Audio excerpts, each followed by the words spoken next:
Je ne suis pas en train de dire que si on est chrétien, tout va rouler comme sur des roulettes.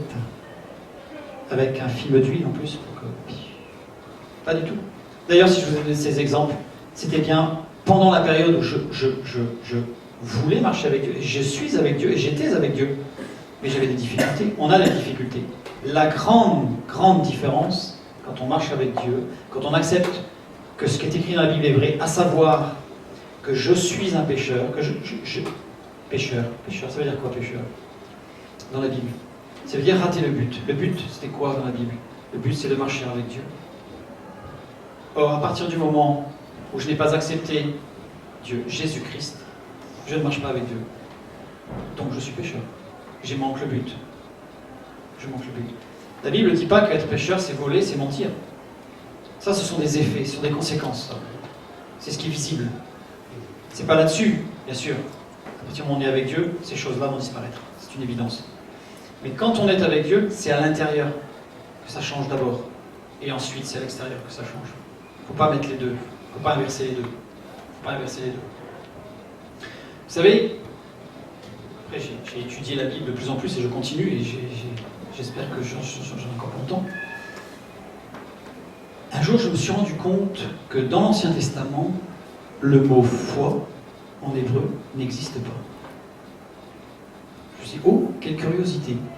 Parce qu'à chaque fois qu'on parle de Dieu, on parle de la foi. Il faut avoir la foi, il faut mettre en œuvre sa foi, et la foi, et la foi, et la foi. Et dans l'Ancien Testament, il n'est jamais parlé de la foi. En fait, il y a 3 mots en hébreu qui sont traduits par le mot foi. Je ne vais pas rentrer dans le détail de ces mots, mais il y a un des mots, c'est Emouna, qui détermine, c'est, si on voulait le décrire, c'est un mot qui signifie j'écoute avec attention pour recevoir ce que j'entends. Vous voyez ce que je veux dire?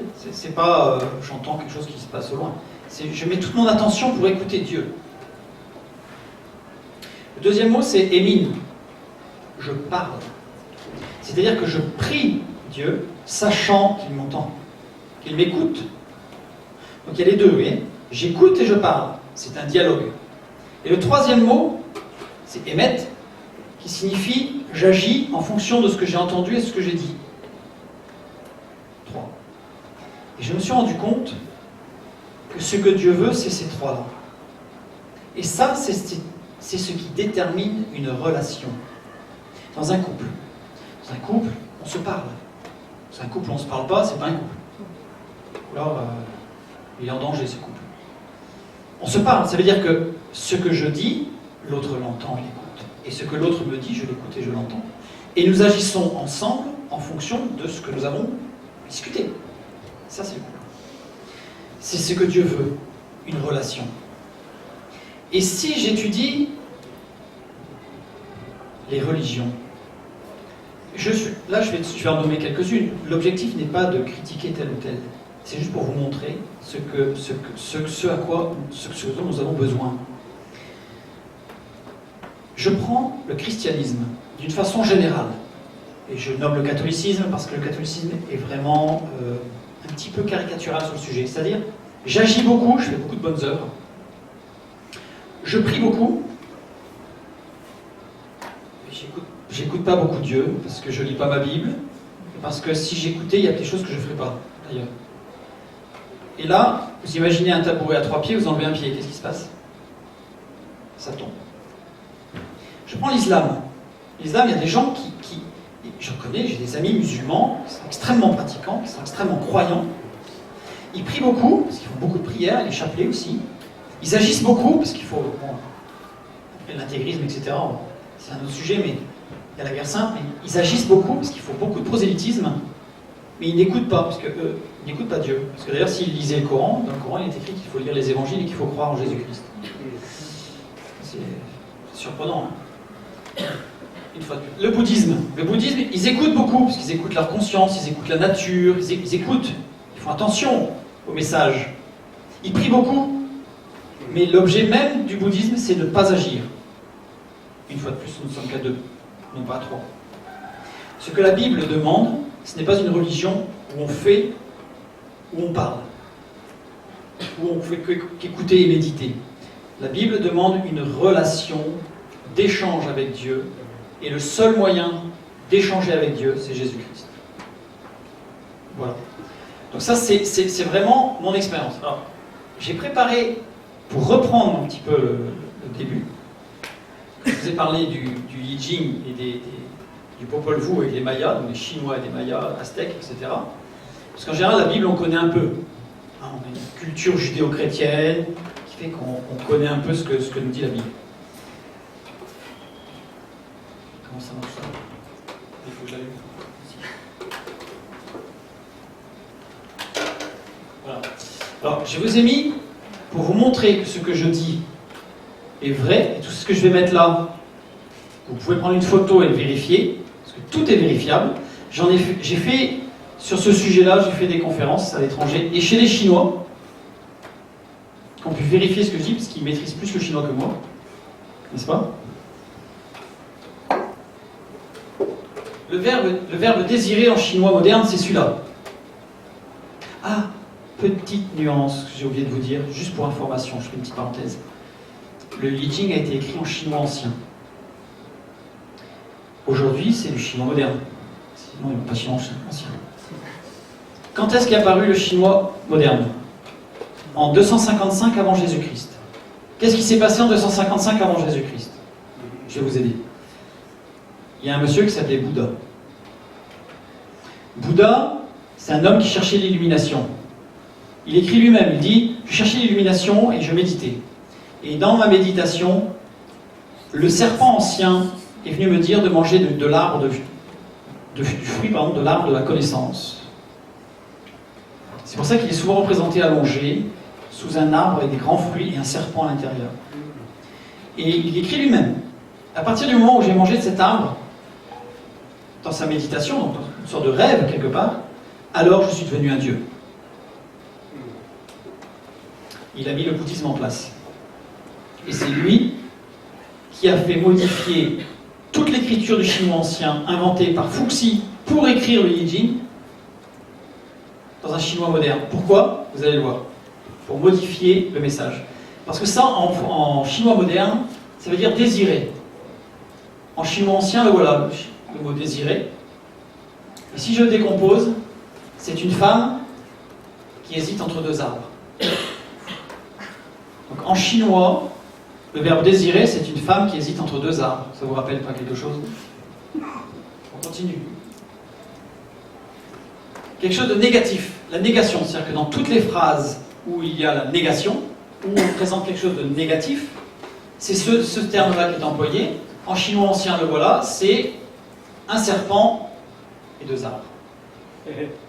Ça veut dire quelque chose de négatif, en chinois. Restriction. Le mot restriction, je vais me mettre là pour ne pas cacher.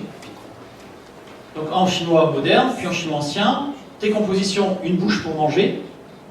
C'est la représentation de la bouche pour manger, et non pas pour parler, c'est notre signe. Et un arbre. La restriction, c'est ne pas manger du fruit de l'arbre. Le mot restriction en chinois. On continue. J'ai mis les versets à côté, bon, pour ceux qui connaissent ou ceux qui souhaitent, mais de la Bible qui reprennent exactement ce message. Être droit, être juste. En chinois moderne et en chinois ancien. Ça, c'est moi ou je. C'est vraiment la personne dans son entier. Suivi d'un agneau, et l'agneau est superposé à moi. C'est-à-dire, je dois me couvrir de l'agneau pour être droit et juste. Oh. Encore des parenthèses, je vous fais plein de parenthèses. Un agneau dans la culture chinoise, ça n'existe pas. Ça n'existe pas. Or, reprenons les livres d'histoire de Chine. Les empereurs allaient tous les ans dans un tout petit village à l'est de la Chine, parce qu'avant de s'appeler Chine, tout début, le nom c'était le Jardin de Dieu, ça s'appelait ce pays. Et donc, en commémoration du fait que le premier homme était sorti du jardin par l'est, ils allaient à l'est du pays, tout à l'est, dans un tout petit village. Et l'empereur sacrifiait un agneau pour la rémission des péchés du peuple et pour ses péchés, en attendant que le Fils de Dieu vienne accomplir le sacrifice ultime. Vous savez comment s'appelait ce petit village? Allez, je vais vous aider encore. El Shaddai. Pour ceux qui connaissent la Bible, El Shaddai, c'est un nom de Dieu. Le Dieu de la Bible. Le Yahvé. El Shaddai. Au niveau étymologique, le nom de ce village a évolué. Et aujourd'hui, c'est Shanghai. C'est la raison pour laquelle, au niveau de... Quand vous regardez un petit peu l'histoire de cette ville, qui est une mégapole énorme, 20 millions d'habitants. Un tiers de la France en une ville. Étymologique, les économistes disent cette ville n'avait rien pour réussir. Elle est sur des marais. Elle est entourée de rien. Elle est au niveau d'une mer qui est très agitée. Rien. C'est une ville qui a toujours eu le succès, qui n'a jamais été détruite, malgré les guerres avec les Japonais, etc. Jamais. Je vais faire la parenthèse de l'agneau. Je continue. Beau, ce qui est beau, c'est quoi ce qui est beau? Une personne noble et un agneau. C'est-à-dire que c'est quelqu'un qui est droit, mais avec l'agneau. Il y a toujours l'agneau, en fait. Et là, je vais finir là-dessus, pour la Chine. Ça, c'est le nom de Dieu. Je ne vais pas vous l'étudier entièrement, parce que ce serait assez long. Mais en chinois, on a l'unité, Dieu est un. Ce qui couvre, ce qui protège. Pardon.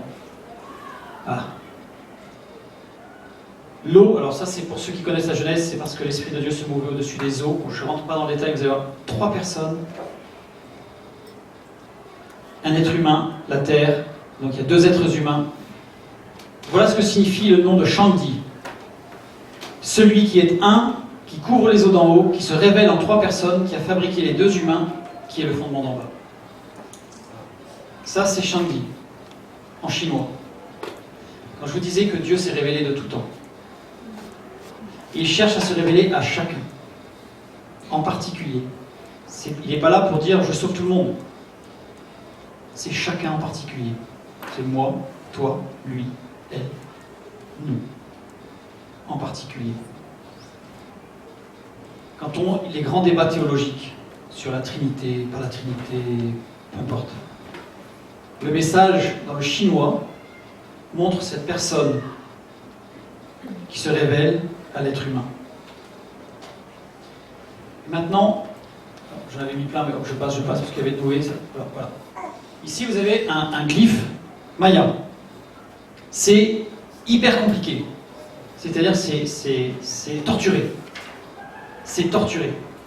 Donc, là-dessus, on ne voit pas grand-chose. Maintenant, si je le colorise artificiellement, regardez ce qu'on y voit. En fait, ce glyphe représente un être humain, prisonnier du serpent ancien, qui l'envoie dans un gouffre de souffrance. Et dans le message, il est bâillonné, parce qu'il ne peut même pas crier à Dieu. Et tout le message, c'est que Dieu est venu pour... Il a fait le premier pas. Il sait, il connaît notre souffrance, et il est venu pour nous. De tout temps, en tout lieu. Voilà mon expérience. Je vous ai partagé un petit peu ce que j'ai découvert, ce que j'ai appris avec le temps. Et maintenant, à vous de vous lever. Et je vous invite fortement à vous lever à l'intérieur. Vous pouvez vous lever physiquement, mais et de prendre la décision de dire, eh bien moi aussi je veux connaître ça. Et vous ne serez jamais déçus par Dieu. Comme moi, je n'ai jamais été déçu par Dieu. J'ai été déçu par des hommes, j'ai été déçu par des sociétés, j'ai été déçu par des événements, j'ai été déçu comme vous. Jamais par Dieu. Jamais. Merci.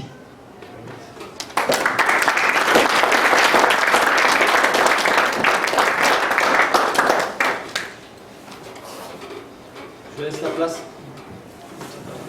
Je vous redonne le micro ? Si tu veux. Si tu veux le garder, tu peux. En tout cas, merci pour ce témoignage et cet enseignement, puisque c'était surtout un enseignement extrêmement riche et qui donne vraiment envie d'apprendre. Et on aimerait t'avoir comme professeur. Où est-ce que tu passes ta nuit? À mon bureau. Donc, je pense que vous êtes extrêmement profond et j'espère que certains d'entre vous ont été touchés par ce qu'on a pu entendre. Je pense que je peux dire que tu es à la disposition de ceux qui voudraient te poser des questions et ceux qui, au-delà des questions, aimeraient aussi que l'on prie avec eux. Donc vous êtes les bienvenus pour revenir. La réunion est terminée officiellement maintenant. Ceux qui veulent rentrer à la maison sont, bien sûr, peuvent le faire et on leur souhaite un bon retour à la maison. Et puis pour ceux qui veulent continuer d'échanger entre nous, ben, vous restez et puis vous pouvez vous approcher ou pour la prière ou pour d'autres informations. Voilà, je vous souhaite une bonne soirée. Merci.